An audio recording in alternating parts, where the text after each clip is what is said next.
네, 안녕하십니까. 예, 오늘은 소록도 두 번째 시간을 갖도록 하겠습니다.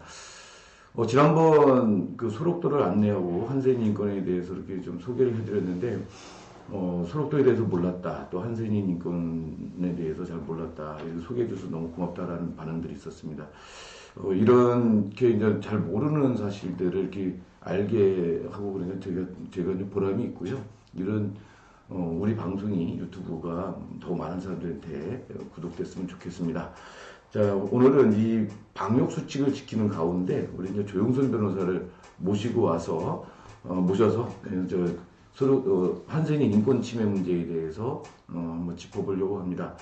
조영선 변호사는 민변사무총장 그리고 국가인권위사무총장을 역임했고 그동안 이제 국가범죄 피해자들 편에 서서 소송을 많이 진행을 했었습니다. 승수율도 굉장히 높은 걸로 알고 있고요. 예, 그 최근에는 이제 형제복지원 같은 그 국가범죄 피해자들 곁을 항상 지키고 있습니다. 예, 조영선 변호사님 안녕하십니까? 예, 반갑습니다. 초대해서 영광입니다. 예, 여기 스튜디오까지 오시느라 고생하셨습니다. 예. 누추한 스튜디오지만. 예. 예, 우리 이제 구독자분들한테 한센 인권 문제에 대해서 좀 알릴 수 있는 좋은 시간이 됐으면 좋겠습니다. 아까도 말씀드렸듯이 이게 좀 칸막이 좀 해놓고 있습니다. 이게 방역 수칙을 지키느라고요. 그런 점들 다시 한번 말씀드립니다. 저도 이제 이 한센인 인권 문제에 대해서 잘 몰랐어요. 인권운동 한국인 인권운동 하는 데서도 인권운동 하면서도 한센 인권 문제에 대해서 전혀 몰랐다가 2000년대 들어와서 이제 알기 시작을 한 거거든요. 그러다 보니까 이게 2000 몇 년도입니까? 저기 2003년도인가요? 일본에서 그 변호사들이 이제 우리나라를 찾아 들어왔고, 그러면서 이제 한센이 피해자들을 찾기 시작을 했더라고요. 그러면서 시작이 됐던 것 같은데, 근데 조영선 변호사님 그 과정 좀 한번 설명을 좀 해주시죠.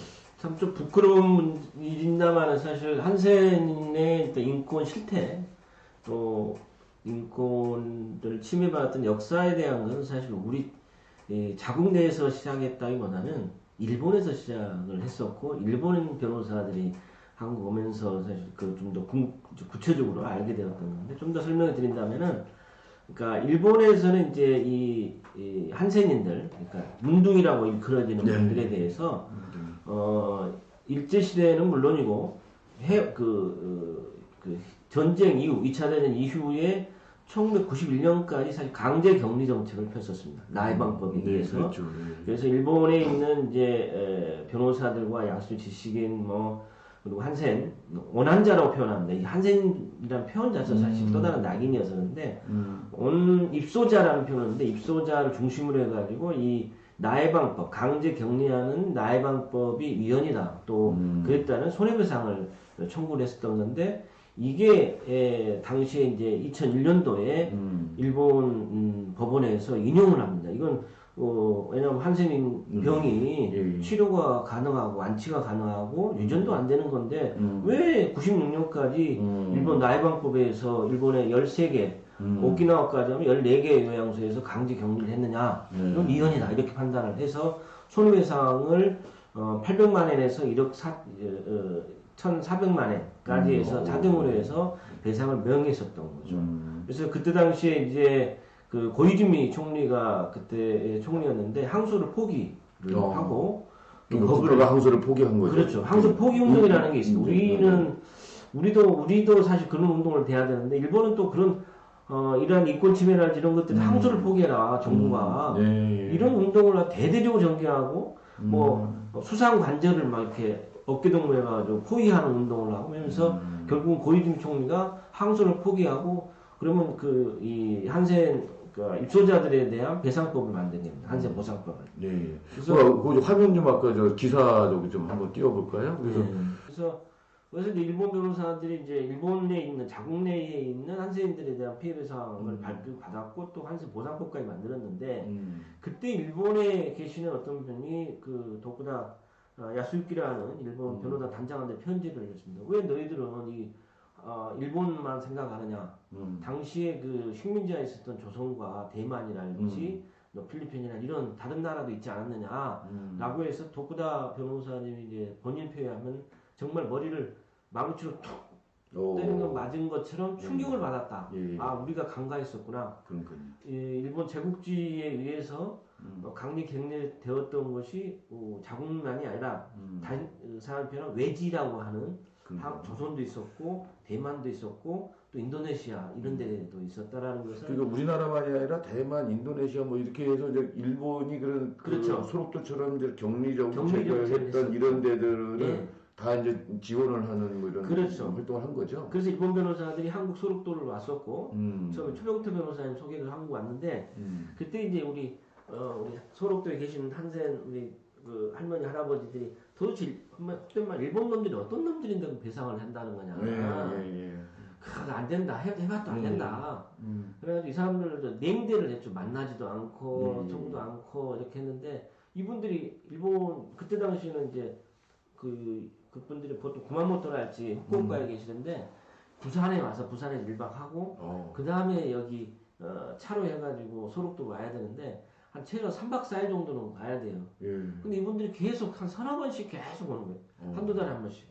와가지고 설명하고 뭐 이렇게 하겠다고 하고 그러다 보니까 이제 10명씩 20명씩 이제 이 사람들 뭔가 하려는갑다. 2003년대부터 그렇죠. 계속 들어오면서 하면서 예. 그러다 보니까 이제 우리나라 한국 변호사를 만나는 그렇습니다. 거잖아요. 그래서 그 최초로 만난 분이 누구예요? 박영립 변호사인가요? 아니 이제 최초에는 최봉태 변호사님 최봉태 소개해주고 변호사님. 그 최봉태 변호사님을 통해서 그 당시 민변 그 강주지부 그 변호사님들을 소개를 받았었죠. 광주 쪽에. 그래서 이상갑 변호사님이랄지 이관 변호사님이랄지 임영수 변호사 이런 강주에 있는 분들이 초기에 결합을 했었고 그런데 이게 뭐 아시겠지만 이 한센 분들이 소록도만 계신 게 아니고 그렇죠. 전국에 계시죠. 전국에 뭐 저기 그 헌인농원이랄지 그 가구단지 있잖아요. 헌인 가구단지. 예, 여기 혼인 가구단지 거기랄지 마석 가구단지랄지 이런 데도 다 한센분 전국에 약 80군데 한 몇 년 전에 89개라고 공식적으로 했는데 곳곳에 있다 보니까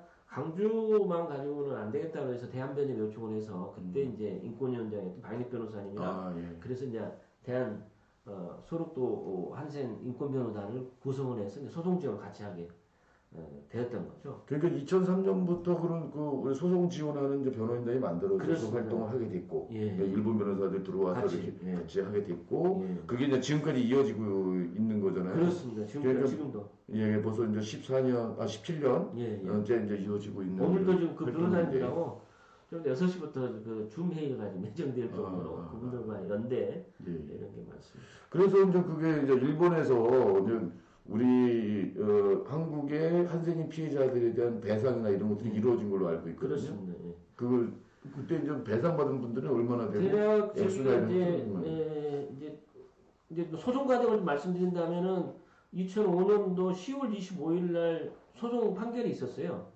근데 같은 날이었거든요. 10시에 우리 소록도 판결 124명에 대한 판결이 있었고 그 10시 반에 대만 낙생원이라는 데가 또 거기 있어요. 예, 낙세원. 예. 네. 근데 그분들 소송이 이제 판결이 있었는데 저희는 패소한 거예요.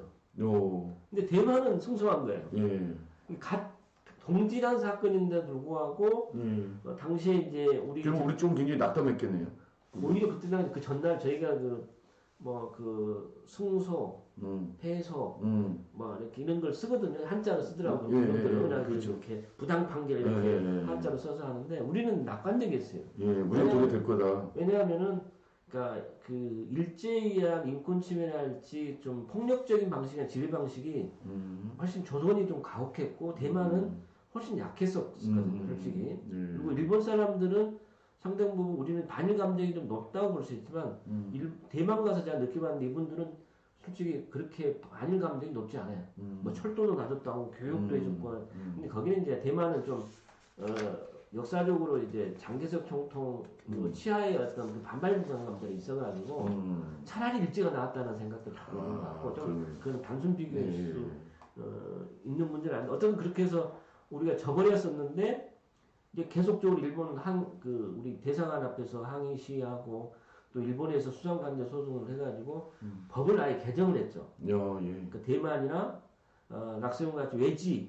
있는 그 일제시 시대에 피해를 받았던 한센인들도 보상을 받게. 그래서 1인당 800만 엔을 보상을 받게 되었고 한국에서 이제 도합해서 590명이 이제 1인당 800만 엔씩 그 보상을 받았죠. 네. 그러니까 아마 이게 그 일본에서 법을 개정하고 또 일본 정부가 공식적으로 배상법에 기초해서 보상을 한 것은 아마 사실 첫 사례가 아닌가. 그러니까요. 이게 일본군 위안부 문제 자체를 그렇습니다. 아주 인정하지 않으려고 하고, 그렇습니다. 저거 일제 때 그 징용된 것도 예, 아예 예, 예. 기각시키거나 뭐 이러고 하고 외면하고 있는데 유독 이것만 그렇게 했던 이유는 뭘까요? 그게 사실은 좀 이제 아이러니할 수 있는 건데, 그러니까 일본 정부가 갖는 일본 정치 지도자라고 표현해야 되나 그분들이 예. 갖는 어떤 이중성인 것 같아요. 예. 그러니까 인권 침해라고 하는 부분들과 예. 위안부도 인권 침해인데 불구하고 그렇죠. 정치 쟁점화해야 되는 인권 침해하고는 자꾸 구별해서 한센이는 그러면 그 일본 사회 내에서 또 국제사회에서 이렇게 정치 쟁점화 되지 않았기 때문에 부담이 덜했다. 그러고 이건 아예 인권 문제다 생각하는 거예요. 이건 예. 정치 문제라 생각하면서 예. 동질적인 어떤 그 인권 침해 부분들이 있음에도 불구하고 사실 좀 모순적으로 사실을 하고 그러니까요. 있고 그 한일협정에서 그 청구권 자체가 이제 그때 다 뭐 소멸됐다 얘기 주장해 왔던 건데. 그 주장 자체로 사실 일본 정부에서 소송 과정에 주장하지도 않았습니다. 예. 참 특이한 사람입니다. 한센 관련해서는 일본 한일 간에 있어서의 상당히 과거사 문제를 해결하는 해법으로서 하나를 제시할 수 있고 그건 일본 정부가 얼마든지 결단을 통해서 적극적인 그 입법을 통해서 해결할 수 있다라는 거죠. 이게 뭐 위안부 문제가 아주 특별한 다른 인권 침해라기보다는 우리가 아는 인권 침해라는 범죄에서 오면은 그 충분히 일본 법을 제정해서 할 수 있다는 왜 한세는 되는데 안 되느냐. 그렇죠. 이 문제에 대해서 일본 정부가 답을 해야 되겠고 또 한 가지 여기서 좀 다른 이야기는 합니다만 이 문제와 관련해서 사실 솔직히 한국 정부의 어떤 아주 미온적인 맞아요. 이 한센 관련해서 저희 민간인 차원에서 이 배상을 만들고 했었지 한국 정부는 굉장히 그 소극적이었어요. 그렇군요. 일본 가서 우리가 뭐 여러 가지 법정에서는 하게 되면 그 사람들은 사후적으로 우리한테 뭐 어떻게 됐는지 영사관에서 연락이 왔었지 적극적으로 우리가 일본 가서 했었던 것들을 지원하지도 않았고 예. 사실 어떻게 보면 알려고도 하지 않았다고 심하게 말한다면 그럴 정도로 이제 일본과의 관계 문제들은 그러니까 한국 정부의 너무 낮은 자세 이게 한센 문제도 그렇고 이항구 문제도 그렇고 다 그런 것 같아요. 좀 지나치게 낮은 문제가 그 있지 역대 정권이 다 비슷한 것 같습니다. 그건 아마 바뀌지 않는 공무원 라인에 근본적인 문제가 있지 않나. 저도 공무원 해봤지만 상당히 그건 뭐 몇몇 살 바뀐다고 될 문제가 아니더라고요. 그러니까요. 예. 자, 이제 그렇게 이제 우리나라 내부에서 이렇게 준비돼서 이렇게 뭐 제기된 게 아니라 사실 일본 변호사들이 들어와서 이제 한세인 문제에 대해서 대응하기 시작을 했습니다. 그렇죠. 그러다 보니까 저는 사실 이제 2005년도에 그 국가인권위가 발간한 한세인 인권 실태 조사 보고서를 통해서 난 한센이라는 말을 처음 들었어요. 그럴 수도 있습니다. 사실 소설가 하고는 몰랐어요. 저는. 예, 그래서 그 우리는 계속 문둥이 뭐 이거 이렇게만 알았는데 한센이라는 것도 처음 알게 됐고 참 저도 되게 부끄럽죠. 인권운동 그렇게 오래 했다고 그런 사람인데 전혀 이제 사실 그 소록도에 갔을 때 처음 2003년도 7월달에 갔었는데 근데 지금도 기억하는데 일본 오츠키 변호사라고 젊은 여성 변호사인데 그 할머니들을 만나는 태도가 꼭 그 시골 내 할머니를 만나는 것 같이 막 그 만나가지고 부둥켜 안고 뽀뽀하고 막 인사하고 손목 잡고 아이고 예. 하는데 솔직히 저희들은 그렇게 못했어요.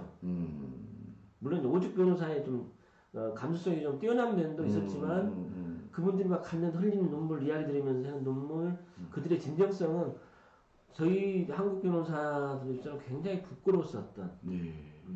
그렇게까지 다가지 못했고, 뭐 우리끼리 이야기지만은 어떤 변호사는 그걸 꼭 가야 되냐고, 서로도 꼭 가야 되냐고 이렇게 내일 가는 그 남편한테 이야기할 정도로 당시 우리의 인식의 수준이라고 하는 게 한센병에 대해 정확하게 좀 모르니까 옛날식의 어떤 그런 문중병에 이렇게 그냥 손만 만져도 감염될 것 같이 알고 뭐 겉에 있으면 이게 호흡기통에서 감염될 줄 알고 이런 적이었었던 거죠. 참 그 사이에 이제 한센병에 대해서 상당 부분 연구도 되고 저 약도 개발되고 치료법도 개발되고 그래서 이제는 이제 그렇게 치료만 제대로 받으면 금방 날 수 있는 병이라고 하는 것들을 사람들은 그때까지 모르는 거죠. 솔직히 저도 몰랐으니까요. 저도 몰랐어요. 솔직히 이제 많은 분들이 지금도 모를 것 같아요. 그러니까 한센병을 말씀드리자면 문둥병이죠. 문둥병. 이 문둥병이 이제 두 가지 형태가 있는데, 하여튼 결절이 생기고 하는 게 무슨 이제 이렇게 이렇게 쭈글쭈글해지는 게 있고, 이제 좀 이 일탈, 이빨, 치아 이런 것들이 무슨 이제 손이 문드러진다. 이게 문드러진다. 문드러지고 썩어 들어가죠. 이게 뜨거운 거를 못 느끼는 거야. 이 온도를 못 느껴가지고 화상을 입거나 특히 겨울에 동상을 입어서 떨어져 나가는 경우. 이 잘라서 나가더라고요. 하나는 시에 나오지만 그런 경우에 가지고 이제 이게 관절들이 하나씩 떨어져 나가서 이 몸만 있는. 그러니까 저 사람의 신체의 말단 부위서부터 이렇게 감염돼 갖고 그 썩어 들어가거나 떨어져 나가거나 뭐 이렇게 신경이 죽거나 뭐 이런. 이게 이제 치료약이 약간 1940년대 후반경부터 치료약이 좀 개발이 됐고 보다 본격적으로는 1955년도 라판피신 DDS 등이 개발되면서 완치가 가능한 질병이 됐죠. 이미 의학계에서는 이게 치료가 가능한 병이고 유전되지 않는다라는 게 확정이 됐었는데도 불구하고 한국에서도 아직도 그 한센병이라고 하는 거 잘 모르고 문둥병에 대한 편견들이 아주 쩔어 있는 거죠. 그렇죠. 여전히. 그렇죠. 그러다 보니까 이제 그 한센인들이 바깥에 나와서 사회에 나오면 여전히 차별받고 뭐 이런 거가 계속되고 있는 좀 안타까운 상황입니다. 그러니까 저희가 처음에 2003년 갔을 때 이제 그분들하고 대화하려면요. 그분들은 반드시 이렇게 돌리고 이야기합니다. 이렇게 손을 맞고요. 그러니까 정면으로 그분들은 소위 건강인이라고 표현하죠. 예. 이게 내부에서 온 사람들을 이제 그쪽에서 오는 걱정해 주는 거죠. 건강인과 만났을 때는 고개를 15도로 돌려서 입을 가리고 이야기한다라고 하는 게 내부의 수칙이에요, 수칙. 그게 습관화되어 있었고, 저희들은 가서도 그 집에 방문하고 하면은 차 한 잔 이렇게 뭐 과일을 내먹거나 이런 적은 한 번도 없어요. 그분들이 내주는 거는 바카스. 왜 그러겠어요?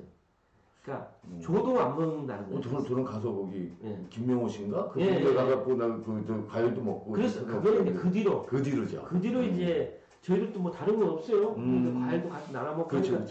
그랬지 그분들 스스로가 이미 갇힌 생활을 해서 너무 오랫동안 절대 같이 밥을 안 먹었어요.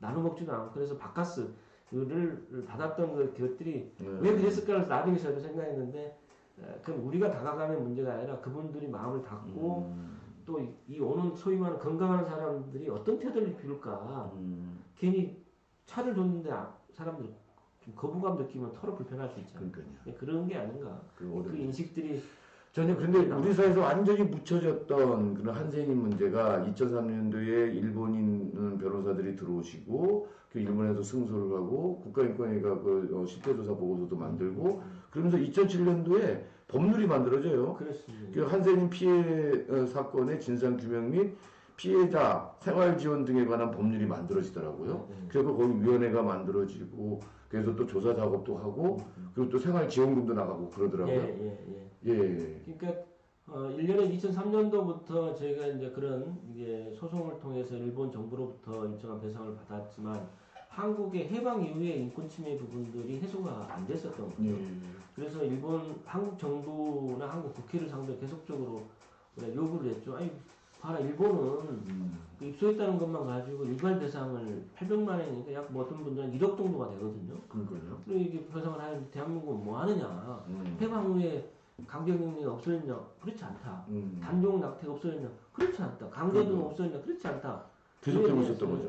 이거 요구를. 아니, 근데 이제 그 수록도 가서 거기 그 전시해놓고 이런 거 보면은 거기도 또 다른 데하고 좀 비슷하게 마치 모든 그런 것들이 일제가 한 걸로. 그렇죠. 그리고 마치 해방 이후에 대한민국에서 그런 게 없었던 것처럼 얘기 서술을 해놔요. 근데 잘못된 거죠, 그게. 결코 그렇지 않아요. 그래서 저희가 해방 후의 인권 침해에 대해서도 한국 정부가 이걸 조사하고 배상할 수 있는 방법을 만들자고 만든 게 한제 피해자법인데 참 이렇게 표현하는 참 만들어 놓고 지금 월 17만 원 정도 지급을 합니다. 이렇게 그래서 이제 진상조사는 일단 했어요. 그래서 그나마라도 이제 이분들이 좀 뭐 6천 명 정도 받는데 여기서 나와 있던 내용들은 이제 단종 낙태 또 뭐 오마도 그 강제노역 사건 당신들의 천국에서 모태가 되었던 사건이랄지 빅토리 사건이랄지 또는 각종 그 폭행당한 사건들이 상당히 많아요. 근데 이런 부분들에 대한 이제 진상 규명을 했었고 그분 중에 일부가 이렇게 피해 자료에서 보상을 보상이라는 생활지원이죠 정확한 표현은 받게 되었죠. 그나마도. 근데 이제 보니까요, 그 소록도에 계신 분들, 네. 고소란 걸 내가 이제 몇 편을 봤는데, 이게 이제 피해자의 대부분 그런 것 같아.